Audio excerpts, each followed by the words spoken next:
Welcome to Get the Scoop with Smirk's product feature on vanilla.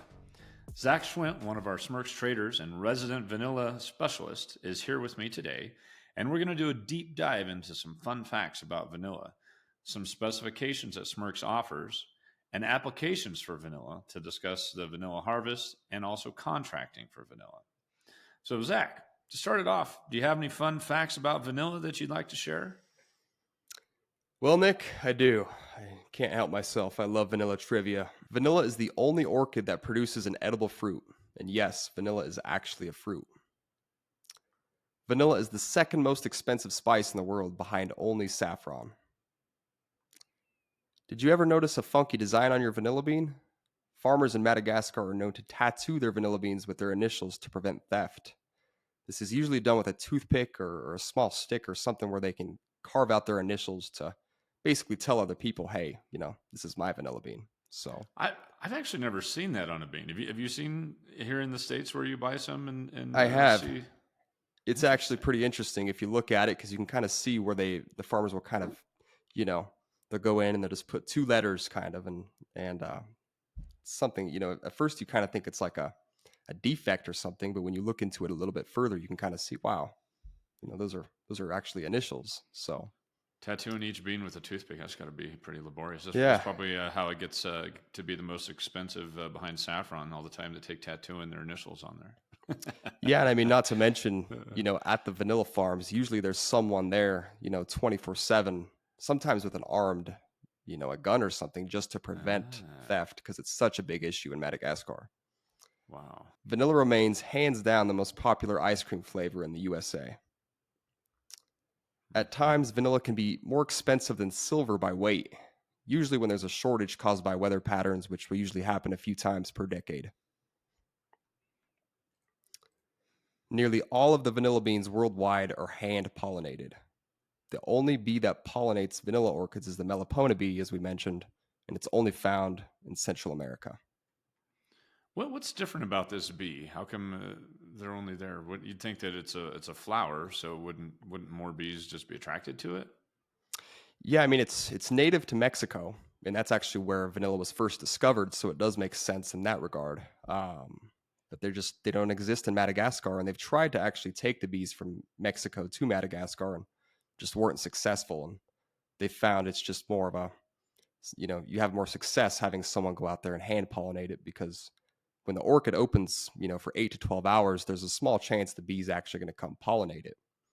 So having a human aspect creates a little bit more of a, a safe haven in terms of making sure that it's pollinated. So Zach, we've spent a lot of time today talking about our natural vanilla, the beans, the powders, the extracts. But one thing that see fairly common in people's households is imitation vanilla. What about that? Is that something that people should be looking at when they're looking for vanilla flavoring in their products? Is imitation vanilla a good substitute? Nick, I wouldn't really suggest imitation vanilla. It's not a clean product. I mean, it's effectively, a product that comes from, a beaver's butt, from the castor gland, close to, the beaver's butt. And the FDA says castoreum in food is generally safe, but the agency permits it in use in products under the label of imitation vanilla. So if you're looking for a natural product, I wouldn't suggest it. That sounds natural, but I don't think that that's the kind of natural that most of our customers are going for. I think that the offerings that we have with a vanilla bean is a lot Stick better to the option beans. Yeah. Leave the beavers alone. Stick to the beans. Exactly. Oh, man, that sounds great. Well, I'm glad that we cleared that up because I know that's something that I get asked a lot as well. Well, I got this imitation vanilla. Let's just use that. So yeah, and maybe it's also no castor. Yeah. I mean, it's also probably worth mentioning that actual vanilla beans have over 300 individual flavor compounds, whereas imitation has one. It's vanillin, and that's basically 1 out of 300 flavor compounds. So in natural vanilla, you're going to have a ton more flavor. So a lot more depth to it to really help bring out those different things that you might be trying to highlight or note in a product. So exactly. That's all good information. I'm glad that we could let people know a little bit more about that today. Yeah. good to clear that up. Well, thanks for those fun facts. I think next time when I'm putting some trivia questions together, I'm going to make sure to throw those in the mix. So, Yeah. yeah, as we continue to talk about this and are diving deeper here into vanilla, why is vanilla consumption on the rise? What's driving that? Yeah, I mean, vanilla is used as an ingredient in a variety of ways. In the food industry, big users are industrial chocolate makers, of course, ice cream companies, beverage companies, and snack companies, that kind of thing. Cosmetic manufacturers are also used, natural vanilla, whether it's extract or powders. And I think the trend towards more healthy eating has prompted a greater number of people to, seek out natural vanilla and push some companies towards using natural vanilla instead of artificial in their products. So you talked about several different kinds of vanilla there. So what are the various specifications of vanilla that we offer here at Smirks and the different applications for them? Yeah, I mean, there's three categories, that we break our vanilla offerings into. The first one is powders.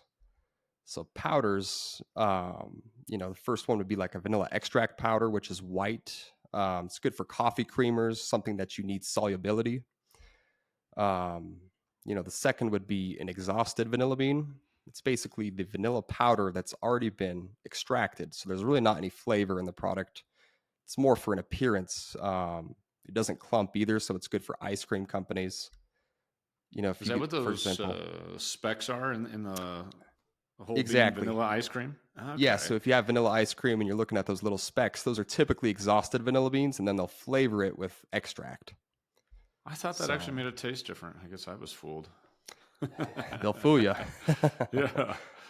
And then the third powder that we offer is the whole vanilla bean ground into powder. So it's just a fresh ground vanilla bean. It's a low moisture product. It's 30 mesh powder. It's good for chocolates, granolas. Can be used for both flavor and appearance. Um, it's also used in some cosmetics. There's some bath bomb companies who have approached us for it. So kind of a diverse ingredient in that regard. So I was going to ask. So we've talked about the powders. What else do we offer in the form of vanilla?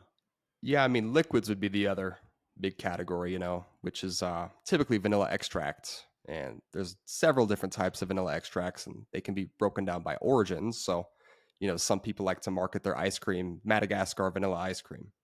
So then we'd sell them a Madagascar vanilla extract. Same thing goes with Ugandan, Indonesian, Papua New Guinea. So the single origin vanilla extracts, and then there's also different folds of vanilla, which is basically the strength. So FDA is basically the one who sets the standard for the formulas of the extracts. So single fold is the most common, and when you go to the grocery store, that's what you're going to buy as a single fold. So the formula of that is 13 and a half ounces per gallon of liquid, which is 128 fluid ounces. And that liquid must be 35% alcohol minimum. So, single fold is basically the most common vanilla. It's used by most food companies. It's the lowest cost as well.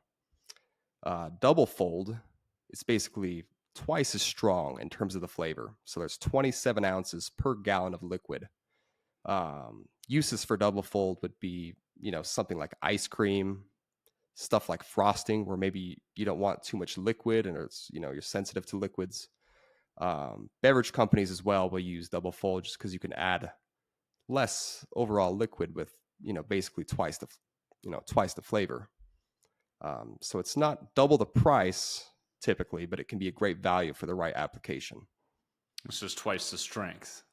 Exactly. You're getting twice Okay. as much vanilla flavor in the same amount of liquid. And the folds go all the way up to tenfold, which is typically used for, perfumes and essential oils, that kind of thing. And the third category of vanilla is the whole vanilla bean. And these can be broken down by different grades. So the first would be gourmet grade, which is also known as grade A. This is long, moist, very, beautiful vanilla beans, kind of what you're looking for when you go to the grocery store and try to find a vanilla bean. These are good for, making creme brulee, making Kahlua, making chocolates. If you're looking for the vanilla caviar on the inside, you definitely want to go with a gourmet grade. So how would you go Um, the about making a Kahlua? What is it? Have you done that yourself?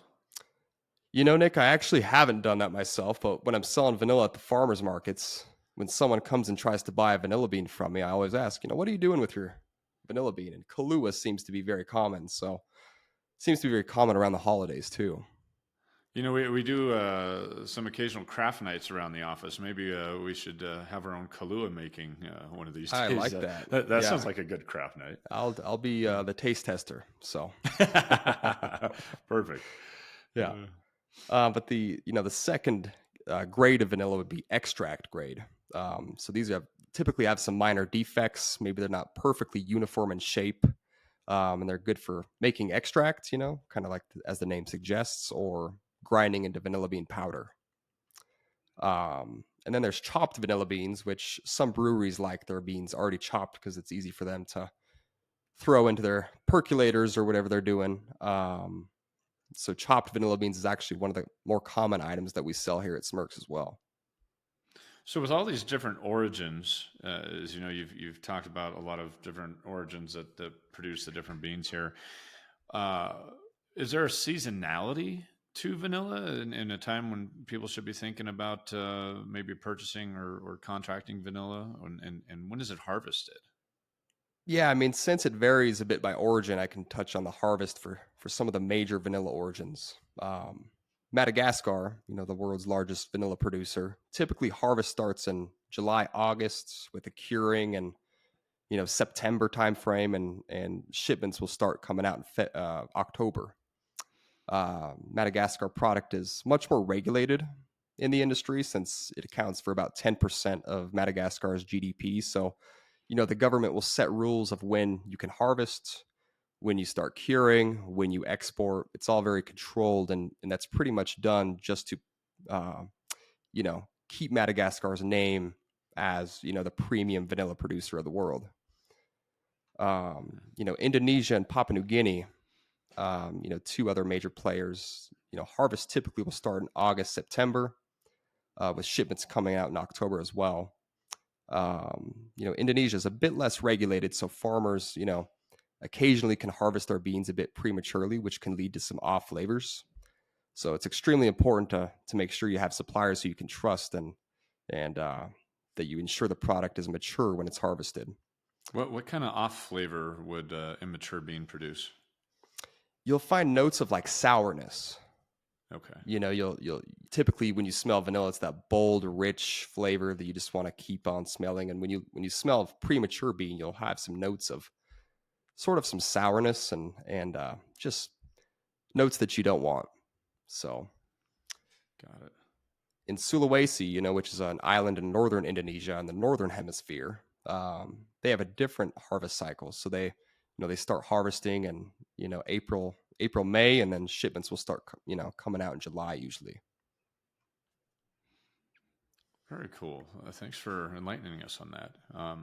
So it seems like most of it is going to be harvested in the summertime for the Northern Hemisphere. So with that in mind, when is the best time to contract vanilla if people are looking to contract vanilla to get the best pricing? Yeah, I think the best time to contract would be, the fall, since that's when Madagascar's crop is coming out. This is when buyers will have the best understanding of what the global market looks like. So I would say fall, September, August, that's the best time to be contracting. So what are you seeing right now for the 2023 harvest as we go into 24? We're kind of past the harvest here, but what was it? What were the supplies like this year? In general, there's a lot of oversupply in the market right now. Everyone is pretty well stocked. It seems farmers are having a bit of a hard time selling their crop. It's a very sharp contrast to, 2017 when prices were, $300, $400 a kilo.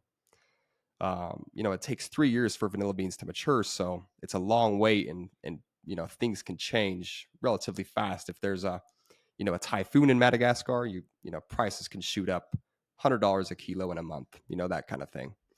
But overall, it's a good time to add vanilla to your product line because prices are relatively flat, and America loves vanilla. This has been very informative, Zach. I really appreciate you educating us today about vanilla, and I think we could probably spend a lot more time talking about this and different applications, and I'm really looking forward to our Kahlua Craft Night here. But I think that about wraps up our product feature today on vanilla. And if you're looking for innovation with vanilla or just need to secure your needs, Smirks is here to explore different options to help you get samples, specifications, and the best pricing available. We can discuss what will work best for you in a particular application. So please reach out to us at whatsnew@smirks.com if you have any questions about our vanilla or any of our other ingredients. Thank you very much for taking the time to listen to our podcast, and we look forward to seeing you next time on Get the Scoop with Smirks.